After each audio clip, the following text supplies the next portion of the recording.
তো ফ্রেন্ডস, আপনার নগদ অ্যাকাউন্ট দিয়ে যে কোনো সিমে কিভাবে রিচার্জ করবেন নিজে নিজে, অ্যান্ড্রয়েড মোবাইল অথবা বাটন মোবাইল দিয়ে।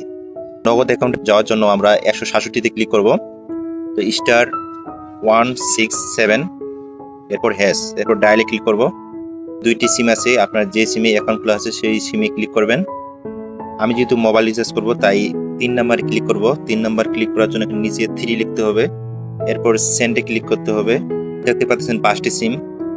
1 number Teletalk, 2 number Airtel, 3 number GPA, 4 number হলো রবি, 5 নাম্বার বাঙালি। তো আমি জিপিতে খেলা সিলেক্ট করব, তাই জিপি ক্লিক করার জন্য এখানে নিচে 3 লিখতে হবে, এরপর সেন্ডে ক্লিক করতে হবে।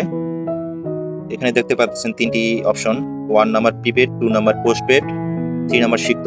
তো আমরা প্রিপেডে ক্লিক করব। প্রিপেডে ক্লিক করার জন্য নিচে 1 টাইপ করব, এরপর সেন্ডে ক্লিক করব। এখানে আপনি যেই নাম্বারে রিচার্জ করবেন সেই নাম্বারটি লিখবেন, এরপরে সেন্ডে ক্লিক করবেন।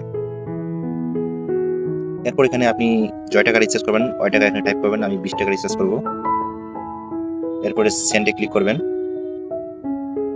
এটা আমার মোবাইল নাম্বার, এখানে আর 20 টাকা।